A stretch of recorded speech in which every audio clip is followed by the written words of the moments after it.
5 episodes ago, I asked you a question. Why does everything feel harder even when you are doing everything right? We spent 4 episodes answering it. The broken math, the culture it produced, the system behind it, the people who benefit when it says broken. Today is different.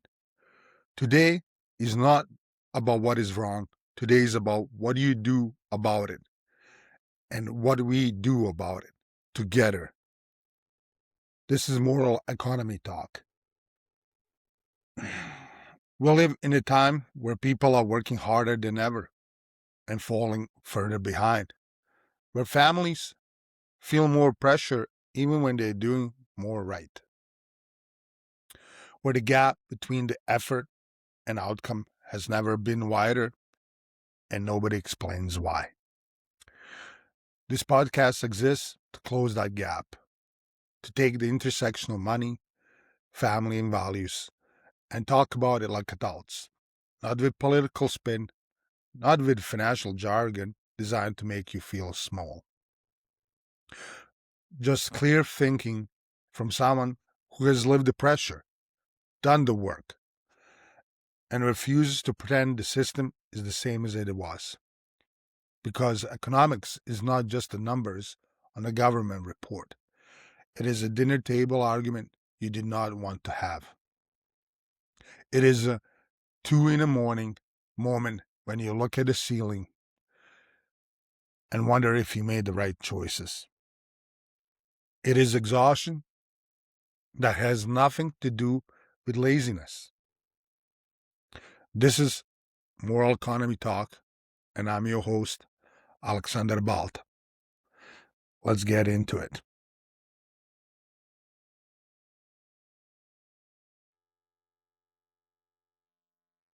I want to start today by going back, not to recap, to remind you of the distance we have covered together. Because I think when you are inside a long journey, it is easy to forget how far you have come from where you started. We started with a feeling, that invisible weight that most people carry but struggle to name. The sense that you are doing everything you were told to do, working harder, trying to build responsible, trying to build something real. And the outcome does not match the effort. We named it. We said, this is not a personal failure. This is a system that changed while most people were not paying attention. Then we went into math, the housing ratio that went from 3 times income to 20 times in one generation. The grocery cart that costs 60% more than it did 4 years ago. The debt that became the entry fee to being an adult. The inflation that quietly transfers value from the people who earn wages to the people who own assets. The service fees that charge you for the privilege of being connected to infrastructure your taxes already paid for. We measured your rent in hours of your life, and a exact mechanism behind the pressure your body was already telling you was real. Then we followed that math into culture. We made the affirmative case for marriages, not as a social convention, but as one of the strongest predictors of human happiness ever measured by science. 85 years of Harvard research pointed at the same answer. The quality of your close relationships is what determines the quality of your life. We talked about children, not as a lifestyle choice, but as one of the deepest sources of human meaning available. We named the grief of wanting a family the math would not allow. We had the honest conversation about feminism and economics that most people avoid. The difference between women needing to work because one income stopped being enough and the cultural messaging that confused an entire generation about a life was supposed to look like. And then we followed it all the way to the source. We asked who actually writes the rules that produce these outcomes.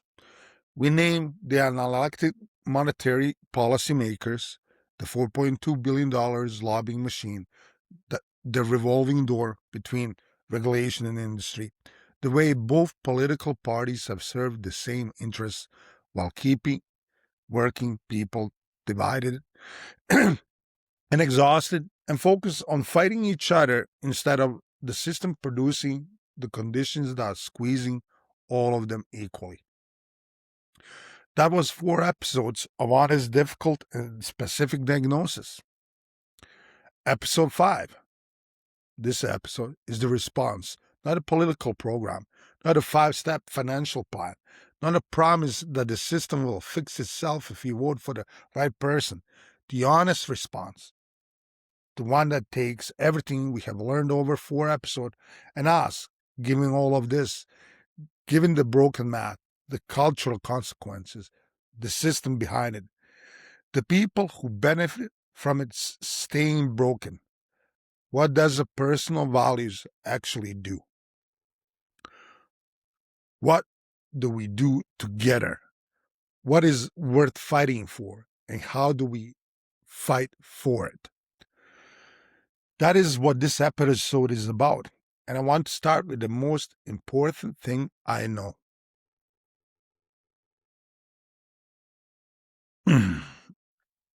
Think about the people who came before you, not the famous ones, not the ones who got their names on the buildings or stories in textbooks, the ordinary ones. The great grandparent who came off a boat with everything they owned in one bag and built a life in a country whose language they did not speak, where the systems and institutions were not designed to help them. In many cases, were actually hostile to them. The coal miner who went underground every day in conditions that would be illegal today, who organized with people around him to demand something better, who built Union Hall and a community center and a credit union out of the simple collective conviction that if the system was not going to protect them, they would build something that would. The family that survived the Great Depression with nothing and still put a food on a neighbor's table because that is what you did. The farmer who worked land that did not always cooperate, who lost harvests to weather and banks and market prices set by people who had never touched the plow, and who got up and worked again because the alternative was to stop being who they were. The immigrant communities that arrived in North American cities in the early 20th century to find that the promised opportunity came with the conditions nobody mentioned.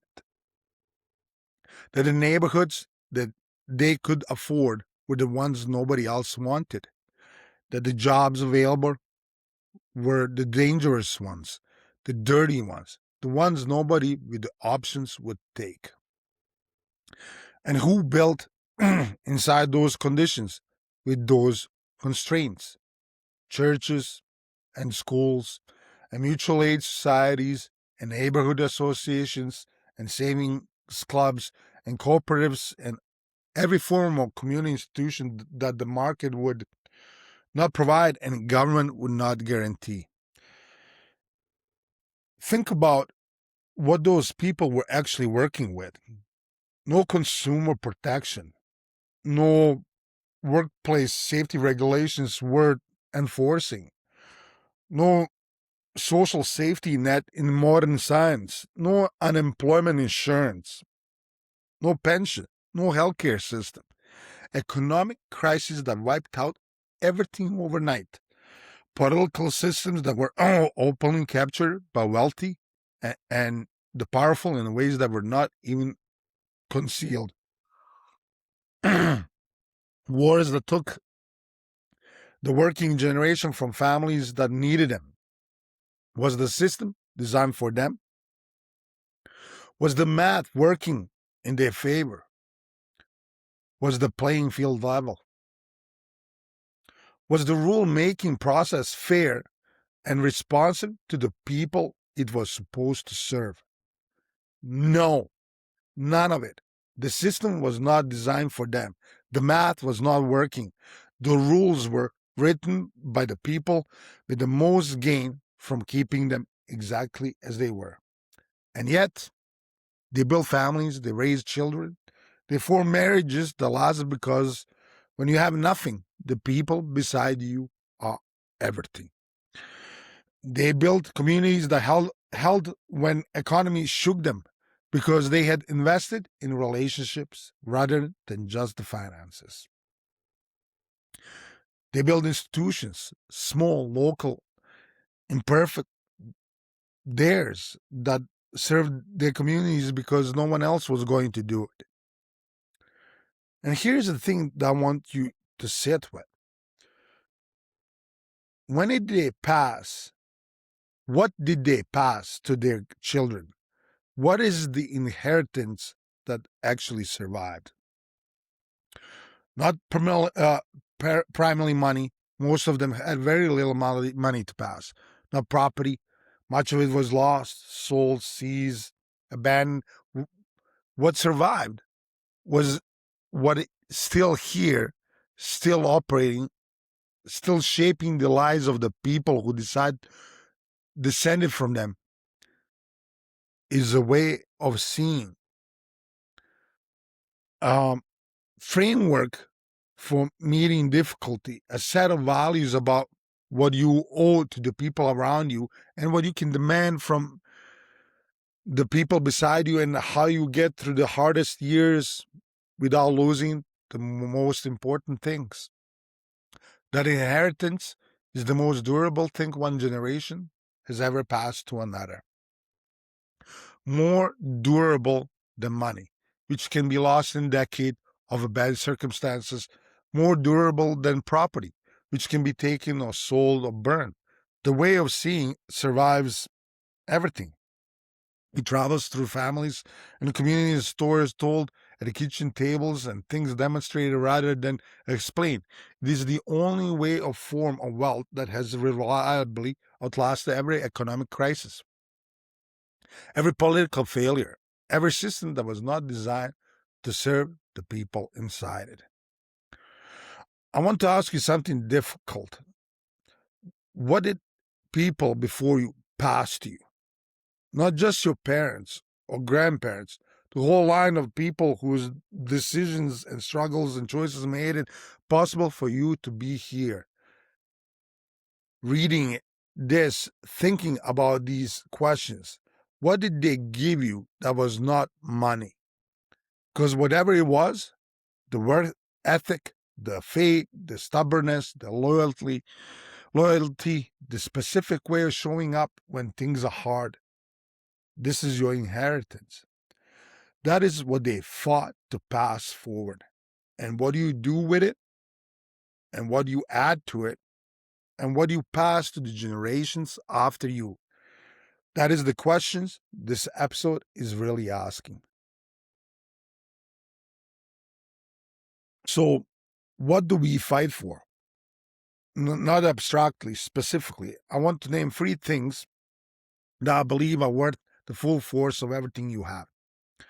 I want to be specific about why each one of matters and what fighting for actually requires.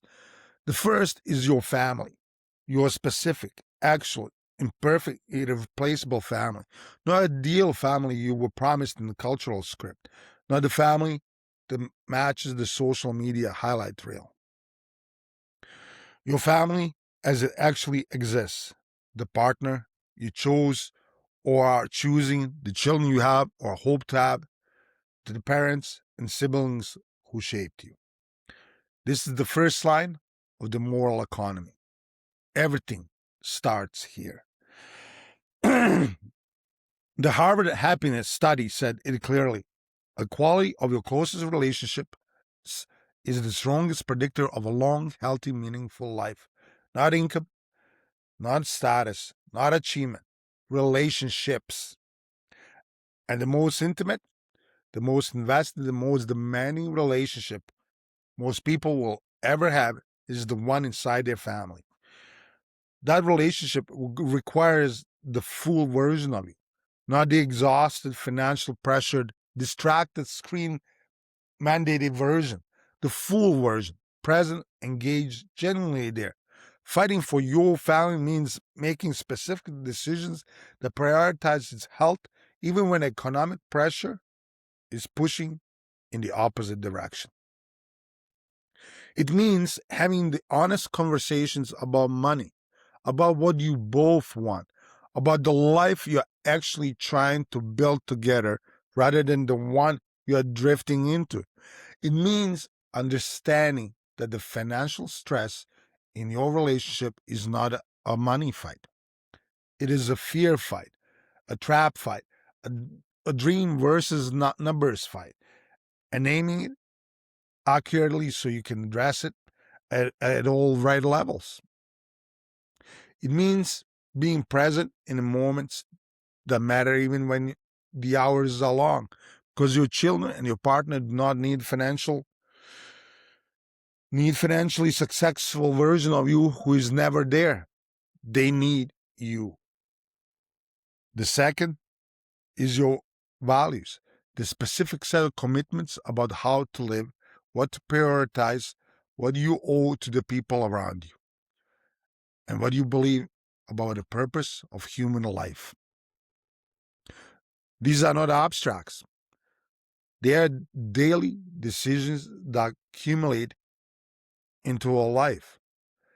How you treat the person who serves you coffee, whether you show up when someone you care about needs something and it is inconvenient, whether you keep your word when keeping it costs you something, whether you tell the truth when the comfortable answer is available, whether you live as if the people around you matter as much as you do. The system was described in episode 4. The lobbying machine, the regulatory capture, the media designed to keep you frightened and divided. That system specifically benefits from the people who are so pressured, so exhausted, so distracted that they do not have bandwidth to act on their values. A person who is working 60 hours a week and barely surviving financially does not have much capacity left for civic engagement, for community building, for the relationship institutions that hold a society together from the bottom up. The exhaustion is not an accident. It is a feature, and the response to it is not to work less. It is to be deliberate about where you direct what you have left. Values are not a luxury for when a math is comfortable. They're the foundation you build on when it is not. And the third is a community. Not only community, not the performance of connection through screens, actual, physical, local community. The people who live near you, work near you, worship near you, build near you. The relationships that exist in the same geographic space as your daily life and that accumulate into kind of social infrastructure that makes a neighborhood or town or a city actually livable. Community is a multiplier on everything else. The values you hold become more powerful than they are shared. The fight for your family becomes more survivable when there are people beside you going through the same thing. The battle for better policy becomes possible when organized people with the shared interests show up together rather than separately. And daily experience of economic pressure becomes more bearable. Research on this is ambiguous. When you are carrying inside a network of genuine relationships rather than alone, these three things family, values community are not separate. They reinforce each other. Strong family builds strong values. Strong values build genuine community. Strong community protects and support families. And all three together produce the thing that no economic system can manufacture and no lobbying operation can buy. A life worth living. Not a perfect life, not a comfortable life, a meaningful one. I want to say something about values specifically that I think gets missed in most conversations about them. Values are not what you believe. They're what you do when it costs you something. Everybody believes in honesty until telling the truth is inconvenient. Everybody believes in loyalty until loyalty requires sacrifice. Everybody believes in showing up for the people around them until showing up conflicts with something easier or more comfortable.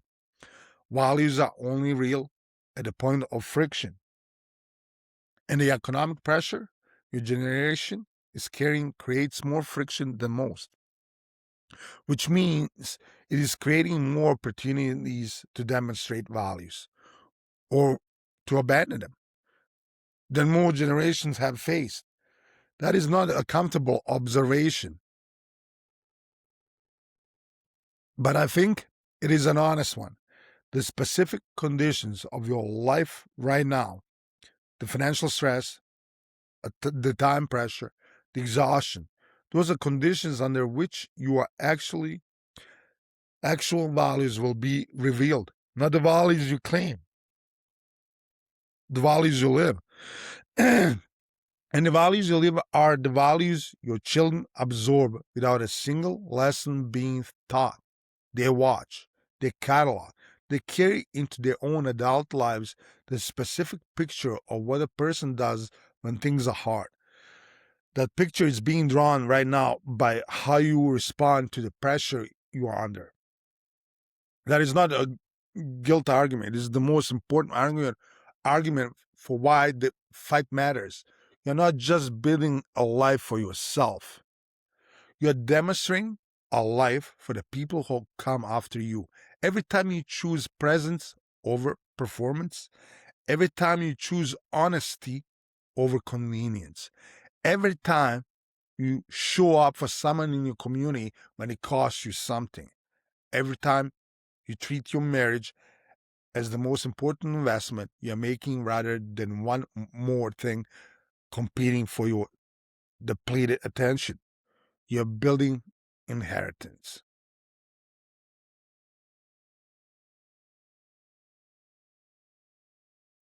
I want to push back on something that I think is one of the most damaging myths in North American culture inheritance. The myth of a self made individual. The idea that appropriate response to every difficulty is personal strength, personal discipline, personal responsibility. And that if you're struggling, the solution is to be a harder, stronger, more disciplined individual. There's truth in the personal responsibility. I'm not dismissing it. I have lived it. 5 jobs, 15 to 20 hours a day, 18 months, $48,000 in debt. And I know what personal responsibility looks like from the inside. It is real and it is necessary, but it is not sufficient. And the generation before us knew this in a way that a hyper individualized culture has largely forgotten. When the immigrant communities arrived in North American cities with nothing and the system was actively hostile to them, they did not respond primarily with the individual heroism.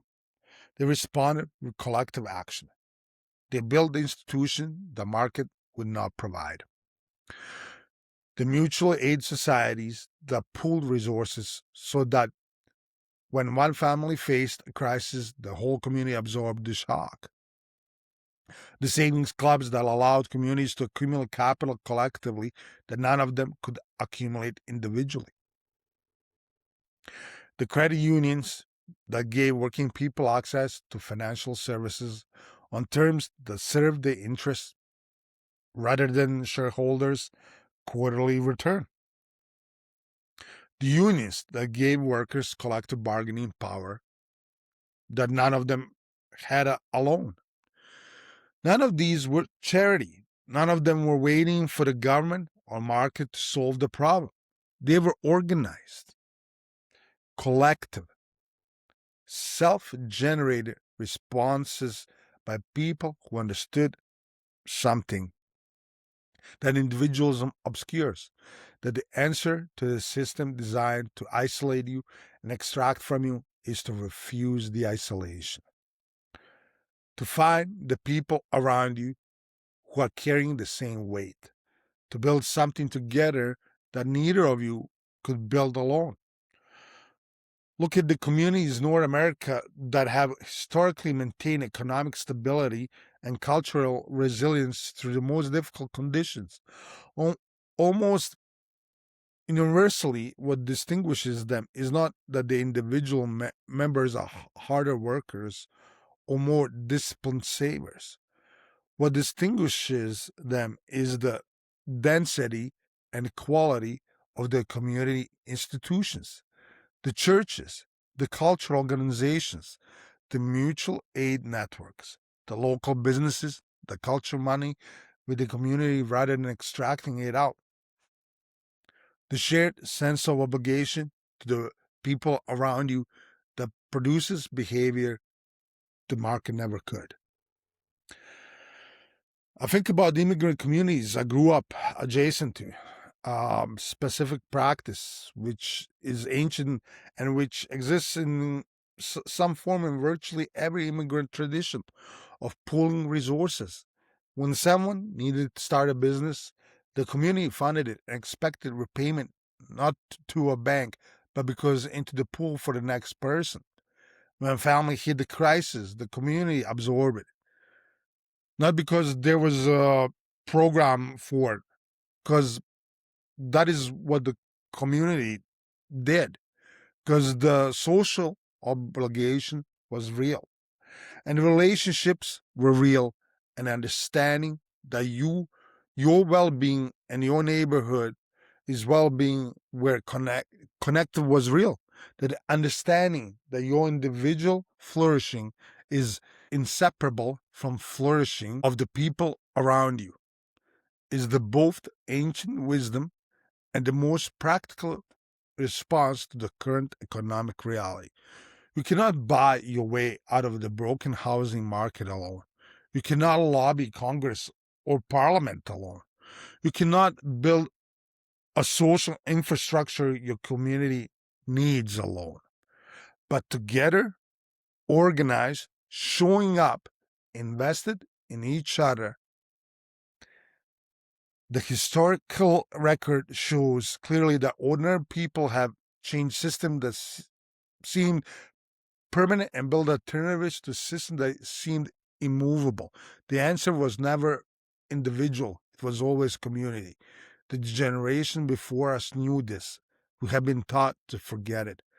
Part of reclaiming our agency is remembering.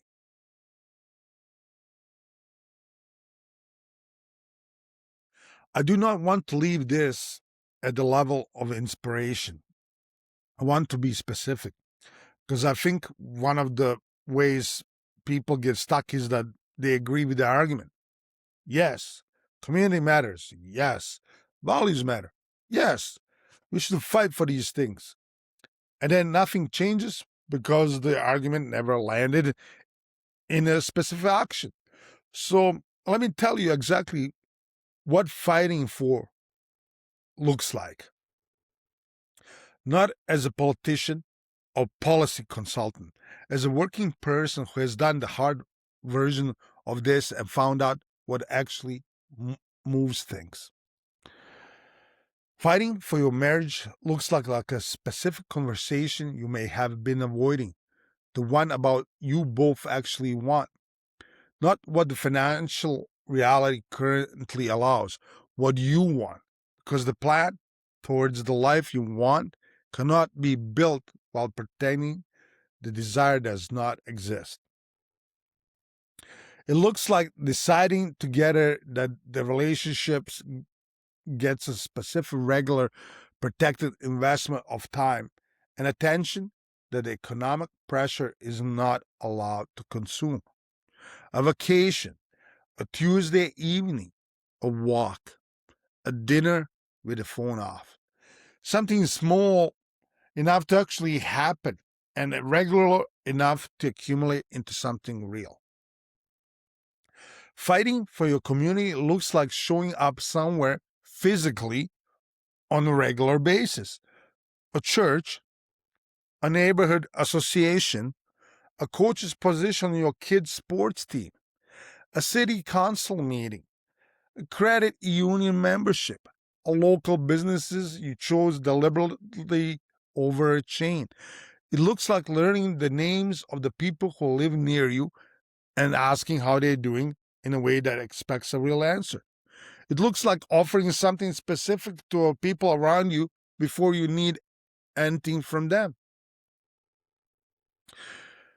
Fighting for your local politics looks like attending one meeting. Just one to start. Your city council meeting, your school board meeting, the planning committee that approves or denies the zoning change that either allows or prevents the housing your community needs. These are the rooms where the decisions that the most directly affect your cost of living are made. They are public, they are accessible, and they are dramatically under attended by the people who would benefit most from decisions they produce. I think about the woman I mentioned in episode 4, the one who was furious about housing costs and started showing up to city council meetings. Not to perform outrage, to make specific argument about specific zoning rules. She came she came back meeting after meeting. She brought data. She brought neighbors. 2 years later, the block got rezoned. 40 families who can now live in the neighborhood they could not have access before. She did not fix the housing market. She changed the specific thing in one specific place. And 40 families' lives are different because of it. That is what fighting looks like, not the dramatic version, the patient, specific, show up and stay version. The version that most people do not attempt because it is not glamorous and because the results are not immediate. And because the culture we live in here, very little tolerance for effort that does not produce visible payoff within a news cycle. Fighting for your finances looks like two specific things that are within your control today. First, move your banking to credit union if you have not already. Credit unions are members owned. They're mandated to serve you, not shareholders. Their rates are often better, their fees are often lower, and every dollar you deposit invested in your community rather than extracted from it. This is not sacrifice. It is a better deal for you that also happens to serve a principle. Second, apply the time math to every significant financial decision you make. Not dollars, hours of your life. The decision that looks manageable in dollars often looks different in hours. The decision that looks expensive in dollars sometimes looks worth it in hours.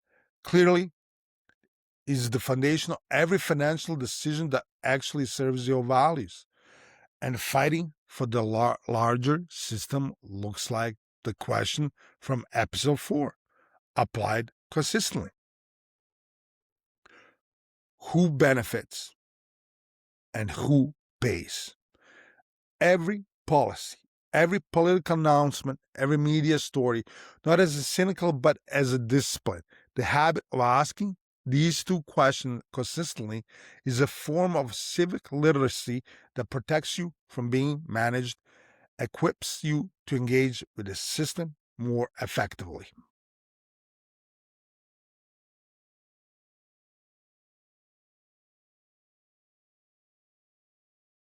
I want to bring the generational argument home now because I think it's the most important question this entire 5 episode arc has been building toward.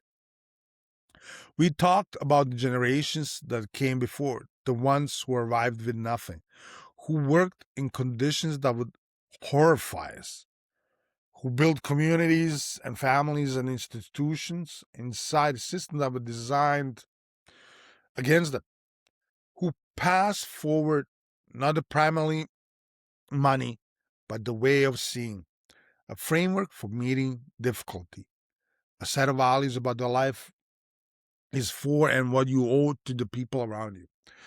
Think about what that required of them. It required knowing that effort they were making was not going to pay off primarily in their own lifetime. The mutual aid society they built was going to serve their children and grandchildren more than them. The union they organized was going to benefit the workers who came after. The credit union they started was going to matter into the institution that outlasted them by decades. They were making investments with a time horizon that extended beyond their own lives. They were building for people they had not met yet, for the generation that would inherit whatever they managed to create. That is the specific kind of thinking that an individualism cannot produce. You do not sacrifice and organize and show up for decades for your own immediate benefit. You do it because you understand yourself as a part of something larger than yourself. A family, a community, a tradition, a chain of people passing something forward that matters. Now the question is yours. What are you passing forward? I do not mean this as a guilt question. I mean it as the most clarifying question available. Because when you ask it honestly, it cuts through an enormous amount of noise. It cuts through the anxiety about whether you have the right house or the right car or the right financial position. It cuts through the comparison trap, the exhausting measurement of your life against curated highlight reel of other people's best moments. It cuts through the political tribalism that keeps working people fighting each other instead of building anything together. When you ask what you are passing forward, the answer clarifies what actually matters. Not your net worth, not your career title, not the size of your home or the brand of your car. Whether the people who came after you inherit a stronger community or a weaker one. Whether they inherit a family that knew how to be present for each other under pressure or one that fractured when the math got hard. Whether they inherit a set of values that equips them to face difficulty with the dignity or set of strategies for avoiding difficulty that turns out to be impossible to avoid. I think about the people before us who built during the Depression, who built during the wars, who built during famines and displacements, economic upheavals that make the current housing crisis look manageable. They did not know whether their efforts were going to produce the outcome they were working toward. They did not have that certainty. What they had was the conviction that the building was the right thing to do, regardless of whether the system cooperated. That showing up for the people beside them was the right thing to do, regardless whether the institutions around them were functioning. That passing something worth having to the next generation was the right thing to do, regardless of whether they would live to see it received. That conviction is available to you. It does not require the math to work first. It does not require the system to be fixed first. It does not require perfect conditions a favorable political environment or housing market that cooperates. It requires a decision that is what you are doing. This is who you are. This is what you are passing forward. And then showing up for it every day with whatever you have. I want to add one more dimension to the generational argument before we move on, because I think it is easy to hear this and feel the weight of it as an obligation, as if the generation before you set a standard you are now obligated to meet. And I want to reframe that. What generations before you actually demonstrated is that human beings have enormous capacity to build and sustain meaningful lives under conditions that look from the outside like they should make meaningful life impossible. Not because they were superhuman, because they were human, fully, completely human, with the same fears and doubts and exhaustion and financial pressure and retaliation difficulty that you carry. The difference was not that their conditions were better. In most cases, they were worse. The difference was that they had a framework, usually coming from faith, from community, from cultural tradition, that gave them a reason to keep building even when the building was hard and outcome was uncertain. That the framework is what they pass forward, and it is available to you, not as a burden, as a resource, as the knowledge tested across generations of people who faced worse than you are facing, that it is possible to build something real and pass something worth having to the generation after you. Regardless of what economic system is doing around you while you do it. A close friend of mine has a daughter. I was saying this story. She was maybe 3 years old when he told me the story. He had come home from a long day, not a bad day, just long. And she was sitting at the kitchen table drawing something.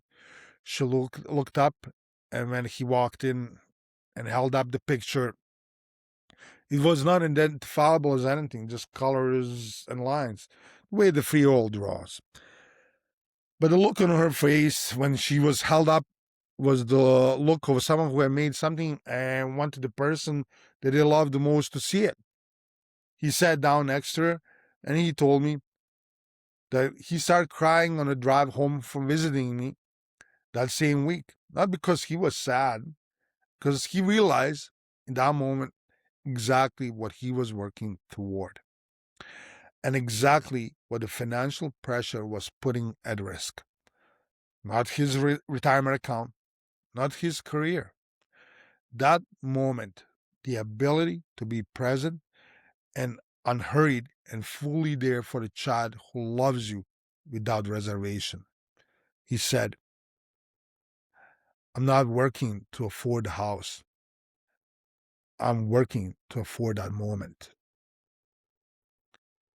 That is what we are passing forward, not the house, the moment, the presence, the quality of the people we become for the people who need us.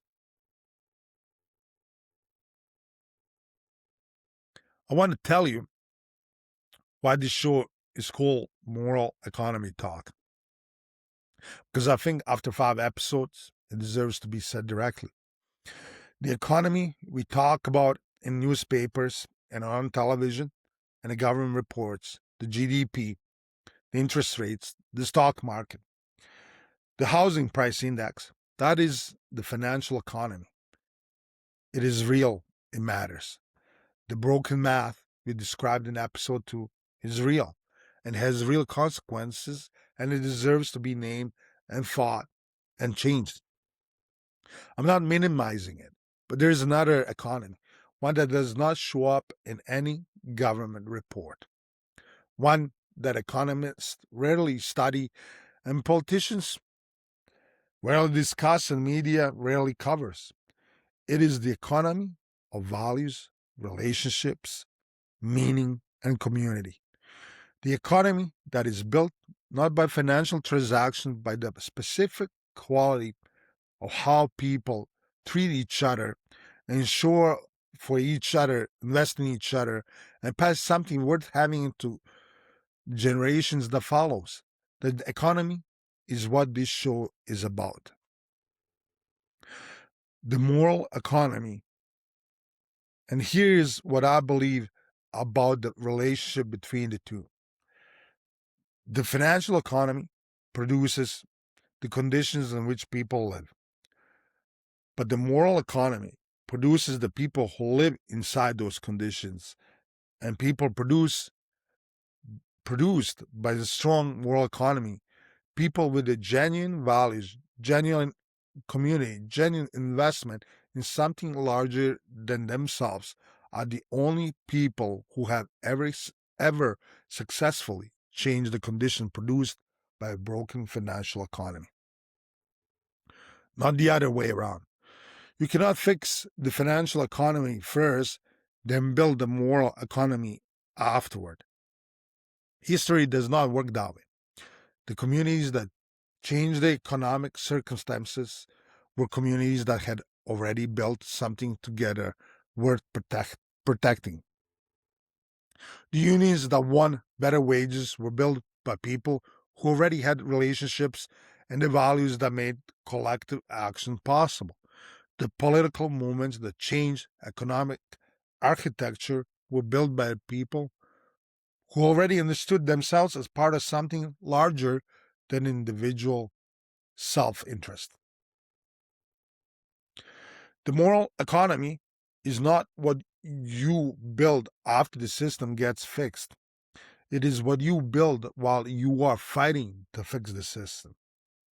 It is the foundation that makes the fight possible and the thing worth protecting that makes the fight worth having. And here's what I want to say clearly, because I think it is the most important thing the show has been building toward. The financial economy and moral economy are not equally vulnerable. The financial economy is fragile. It has crashed before. It will crash again.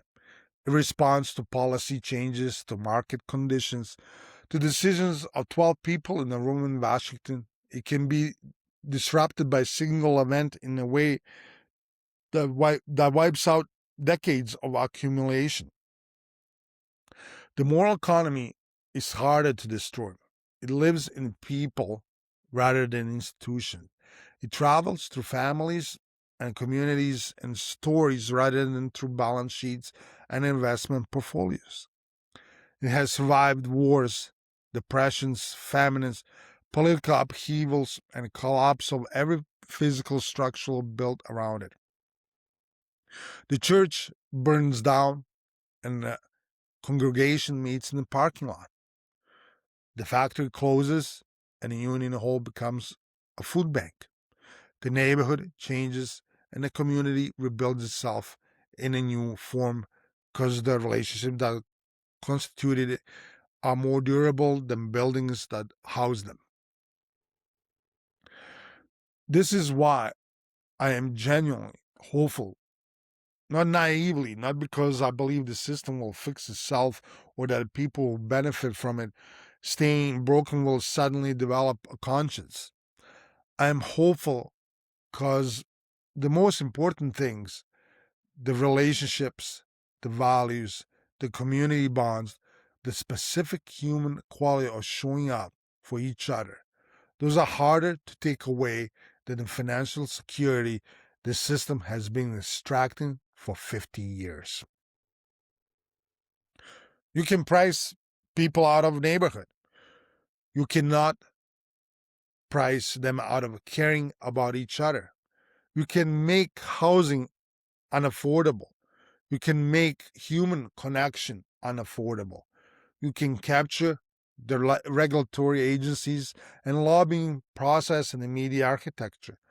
You cannot capture the kitchen table conversation between two people who are building life together and deciding what they are going to do about it. That is where moral economy lives, at that table, in your home, in your community, in specific daily decisions of millions of working people who are fighting, who are figuring out one conversation and one commitment at a time what they are actually building and who they are actually building it for. Across 5 episodes, we have documented what the broken financial economy is doing to the moral economy, the marriages, the family formation, the community bonds, the sense of identity and purpose that human beings need to function at their full capacity. We have named the mechanisms and traced the consequences and followed the money to the source. Now comes the part where you decide what to do about it, not in one grand gesture, in a daily accumulation of specific choices about what you prioritize, who you show up for, what you build for, and what you pass forward. That accumulation across millions of working people and their families and their communities is the only force that has ever reliably produced genuine changing conditions that working people live inside. That is moral economy, and you're already part of it. The question is whether you are building it consciously or letting it erode by default.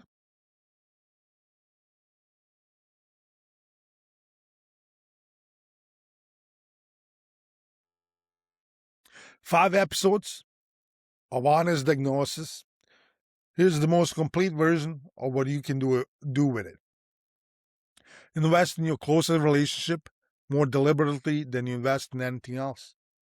The Harvard research is unambiguous. This is the highest return investment available to a human being. It does not require money. It requires presence, honesty, and a specific decision that treat your most important relationship exactly that. Build one real community connection, not a follow, not a like.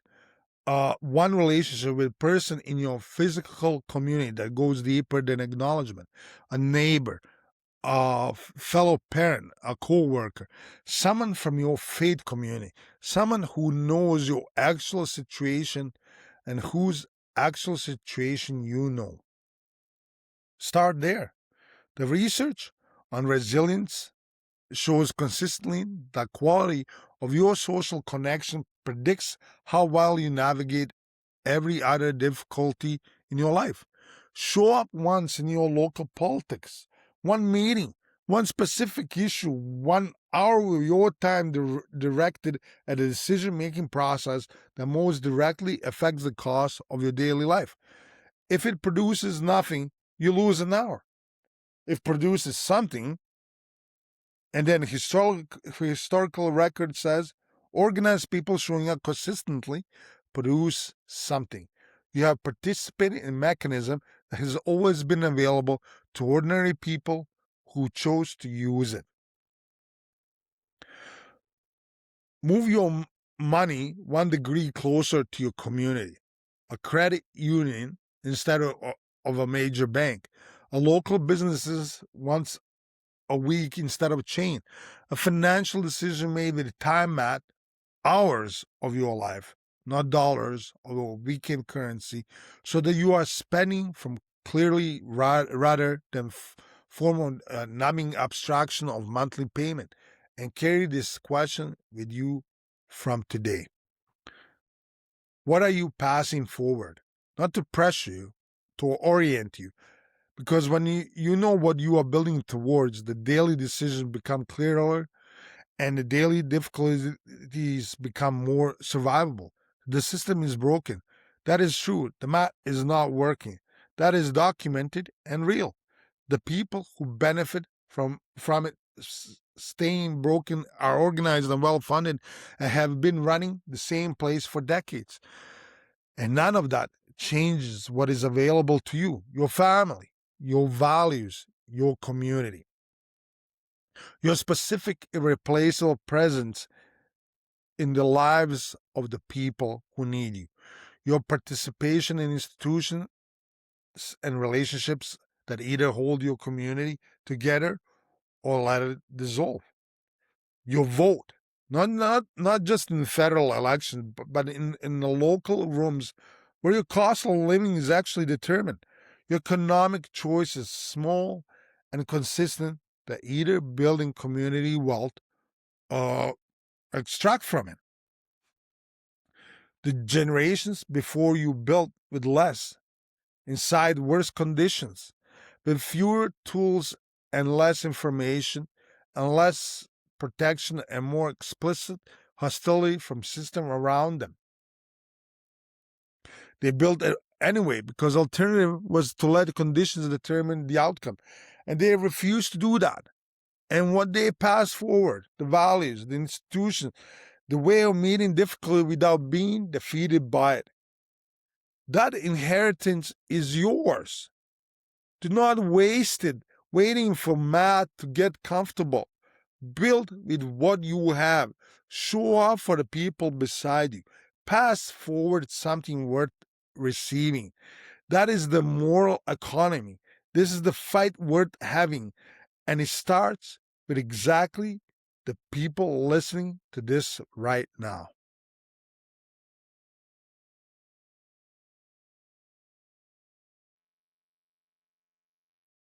The field built for the marriages under pressure and the families trying to form and the communities trying to hold together inside an economic reality that keeps making all of it harder. You are not failing. The math changed. The culture shifted. The system was captured.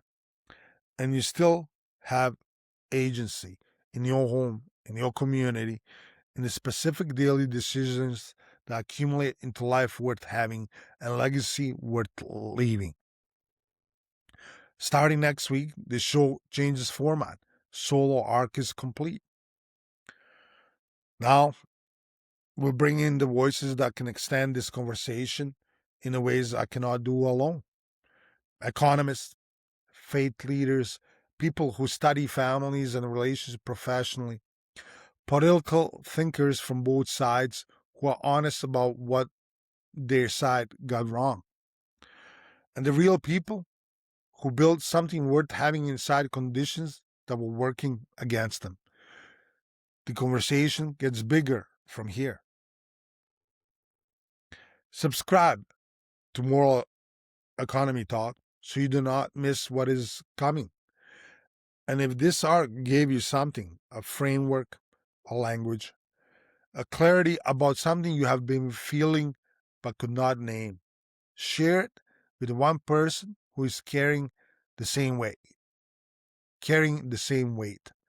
Not for the show, because they deserve to know they are not alone. Because the community we are trying to build starts exactly there, one conversation at a time. Because money shapes how we live, but values decide who we become.